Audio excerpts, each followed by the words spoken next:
Welcome to Old Iron Machine Works.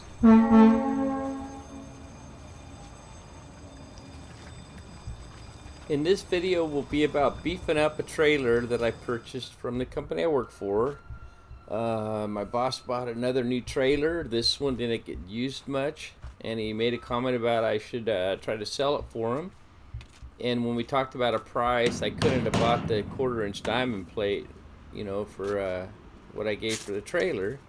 So I went ahead and got it, and this video will be about beefing it up.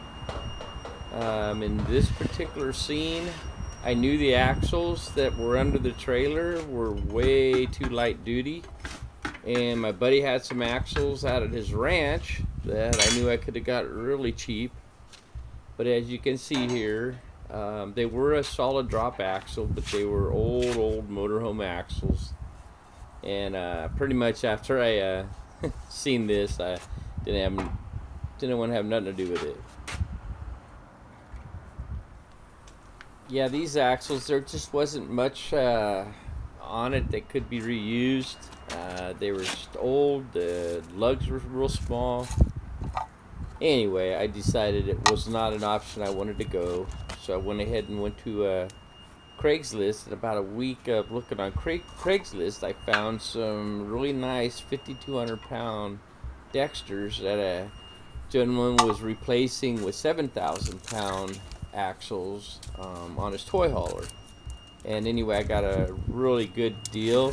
I paid $350 for 2 axles, springs, 5 wheels, 5 tires, all in really nice shape. Here's showing the springs and hangers and everything that are standard on the 5,200 pound axles. And I'm going to go ahead and change the springs. I had heavier duty springs and hangers already that I wanted to use. I decided to make some changes. This had the axle on the bottom of the spring, and I need to switch it to the top. These were the springs that came with those new axles I just got. And these are some springs I have a whole set of. I'm liking these because on these springs, right here, you only have a single leaf. So when you really load it up, all the pressure's right here. Where these, I really like the fact that it's got double support all the way to the pin. And with the U-bolts I have, I'll be able to keep 6 springs, so I'll just drop these 2 and then run those 6.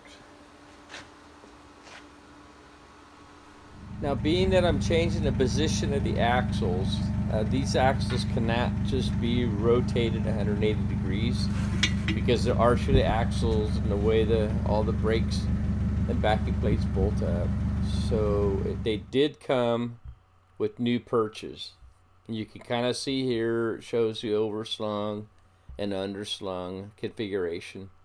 So I did have to weld on the new purchases, which, like I say, the axles did come with them. Here I got a big piece of channel iron, and I'm just going to use it to line up the new purchase on the axles. I'll just set them right on there when I get them tacked into place, and that'll keep them plenty straight enough.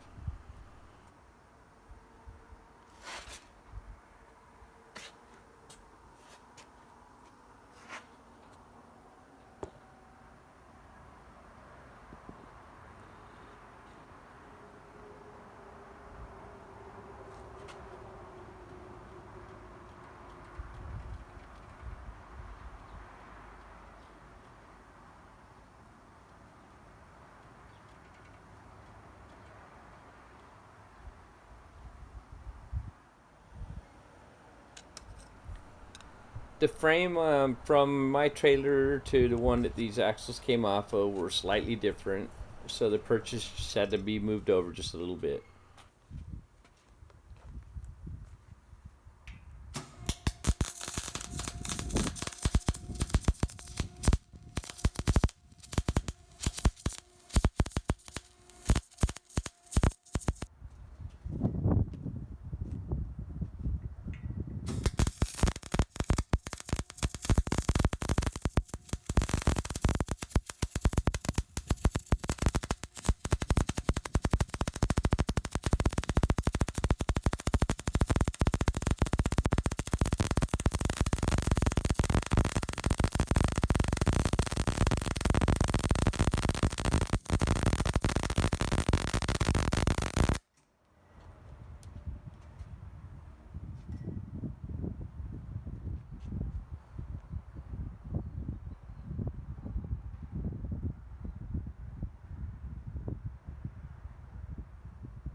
Alright, now that I got the new ones welded on, I can go ahead and torch off the old ones and grind them, smooth them up. I couldn't just leave them there because of the U-bolts.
Okay, I got the axles ready to go on, and I got the springs modified where the springs I'm going to use.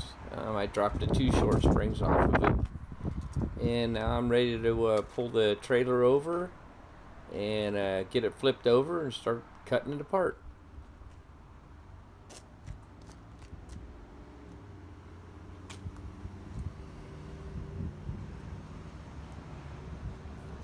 Here I'm showing the springs again. Those are the 5,200 pound axles, and these are the ones that I'm putting on, and I'm not sure what the rating of them are, but I just like the double spring under the bolts much better.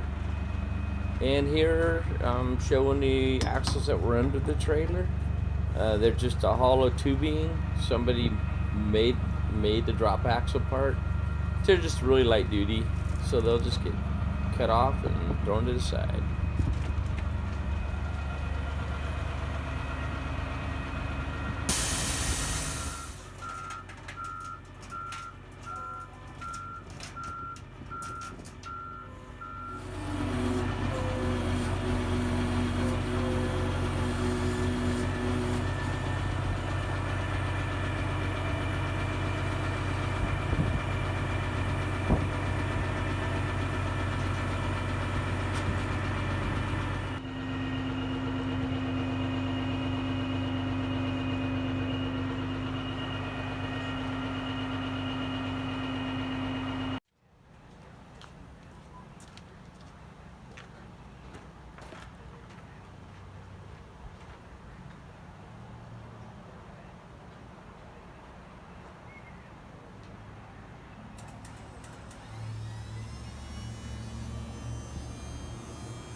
Being that these axles were a little narrower, this piece here will have to be trimmed up a little bit closer to the frame, and then the spring hangers will be all cut off, and then I have another set of nicer ones that'll weld right to it.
I build a lot of stuff with scrounged material, so this is no different.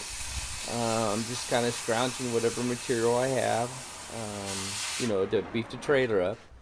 And what I want to do is double the outside area. You can see there where I put another piece of 4-inch channel on the outside of the existing frame channel, and it'll go from full length from spring hanger to spring hanger. Most of the stuff that I would be putting on this trailer, I'll be loading the center up, so I'll have a lot of weight and a small footprint. So, anything over the axles will be beefed up pretty good. Okay, because of the way they put the skin on the top of the trailer, as far as the diamond plate, there was a little step. So I wasn't able to put the second outside 4-inch channel perfectly flush. So that's where these come in. Those will just be little shims that'll bring the height back up for the purchases when I weld them on.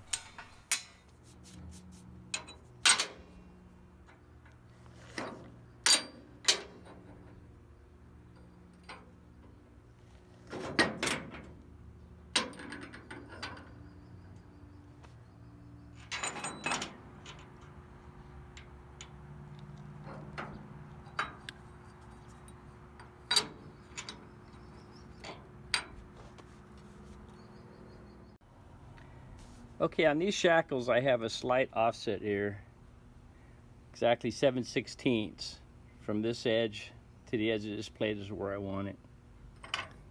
So basically I'm just taking a piece of 3/8 and a piece of a 1/16 material, setting that up. Let me see if I can do this with the phone here. And basically I'll just clamp that. Move your hand, Gary. At that point, clamp that up.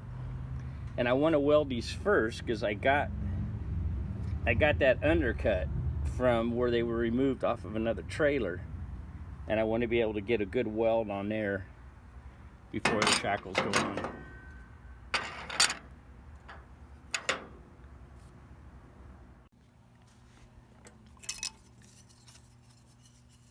Okay, I already got the back side of the shackle welded up back behind here.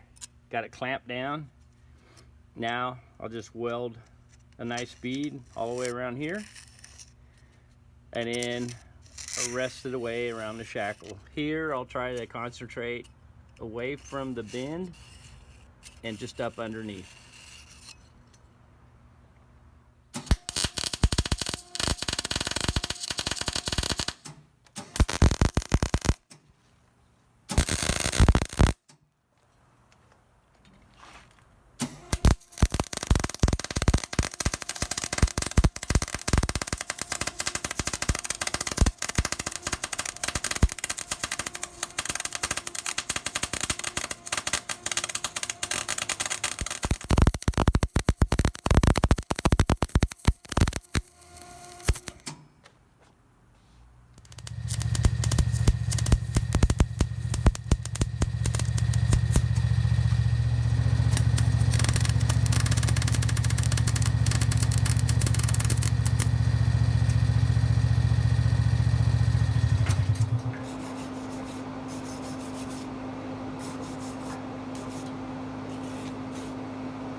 Okay, got all the shackles welded on the one side on the 3/8 plate, and this is a little too, it's cooling down.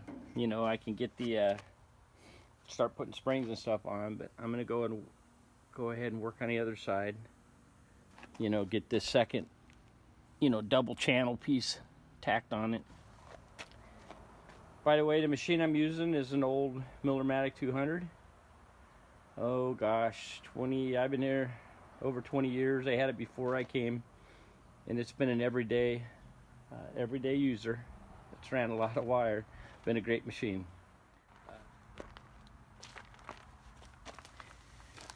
Alright, I got this other side welded on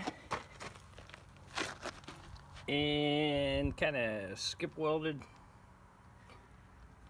kind of to beef this up.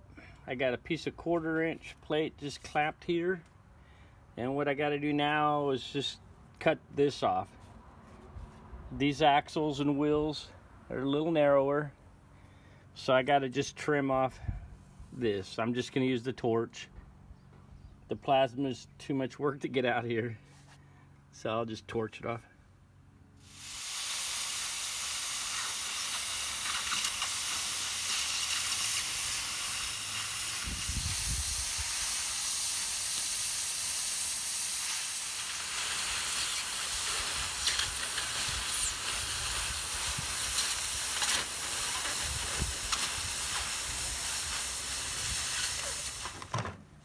Okay, I'm going to start putting this thing together for good now.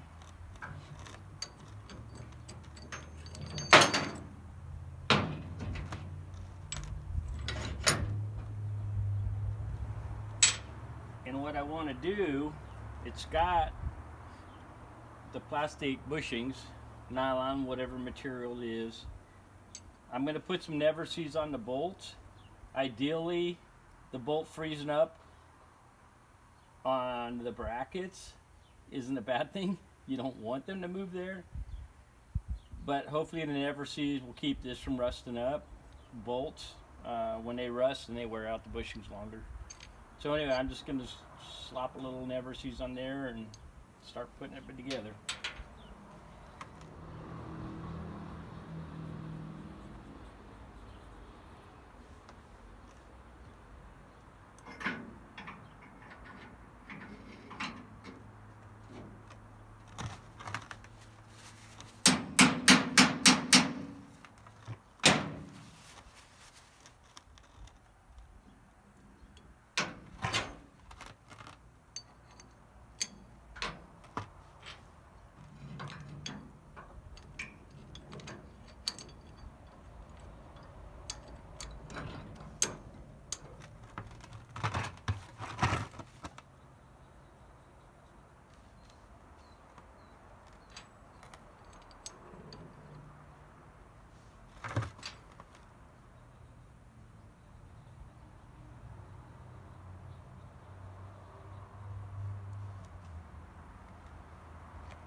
Early on in the video, I showed where I removed these two sections of spring. I'm now just going to cut the bolt. I'll never go back to that many springs.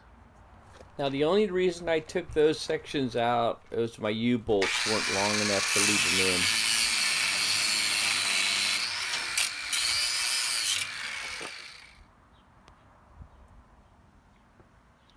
in. Okay, I still got to anchor the far front and far back. Now these right here, let me see if I can hold the phone between my legs here. These are all the way in. Spread out, all the way in, hits. What I'm looking for is about an inch difference. I want that bottom bolt back about an inch. Same way with here. That way it'll give plenty of spring travel without the spring bottoming out like it's doing right there. So it'll be set back.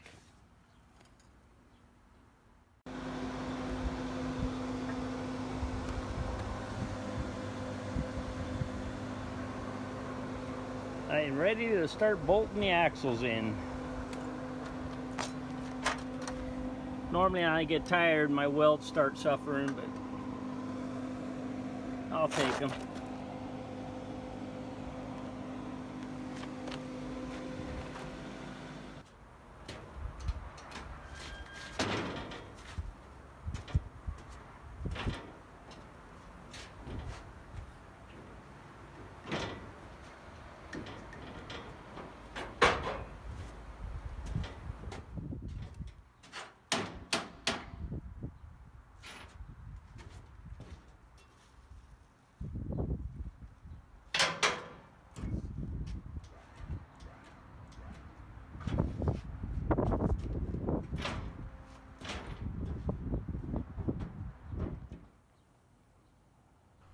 Okay, I got the axles bolted in.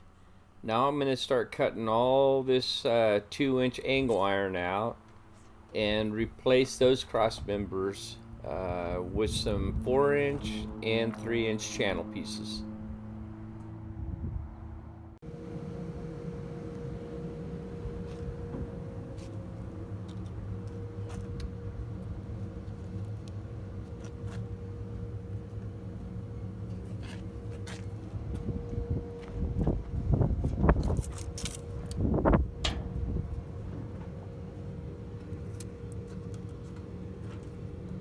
Here we got the old electrical, which will all be just cut out and thrown away.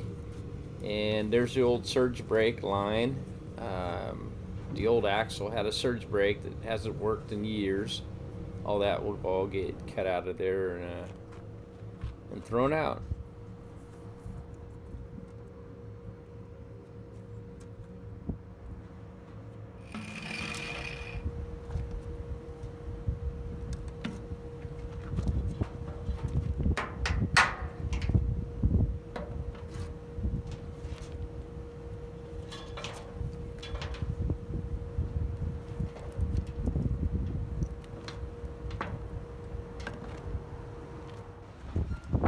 Here's the old hitch receiver with surge brakes that had issues for years, and it was welded right to the tongue.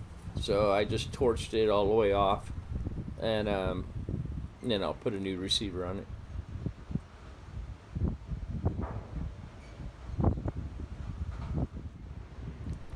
When they built this trailer, they did not take advantage of the full strength of the 1/4-inch diamond plate on the deck. They just welded around the outside perimeter, and that was it. So after I get it all, the new cross members in, then I'll weld the diamond plate, right to skip weld all the way around to all the new cross members. Here I'm just making some other gussets that'll be welded to the bottom of the frame. Here you can see just kind of beef up the corner areas.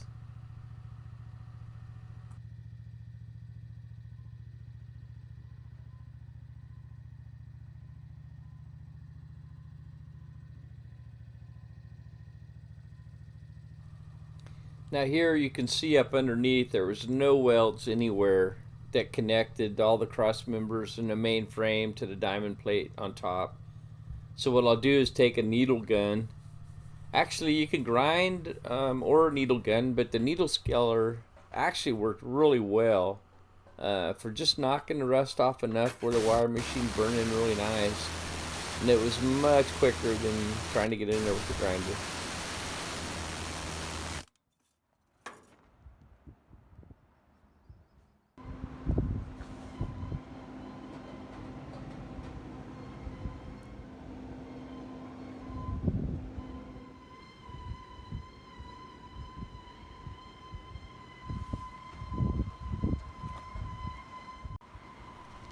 Okay, remember the trailer's upside down here.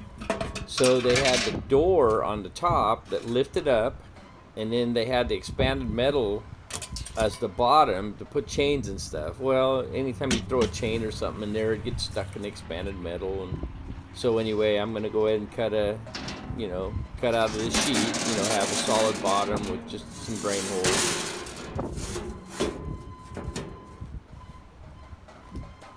Okay, I decided to make this video, a two-part video on just beefing up the trailer. I didn't want to have an hour-long video, so anyway, I just decided to split it in half. So I appreciate you watching to this point. Appreciate all my new subscribers. If you like this kind of content, you know, give me a thumbs up, hit the subscribe button, and look forward real soon to part 2 of beefing up the trailer. Thanks for watching.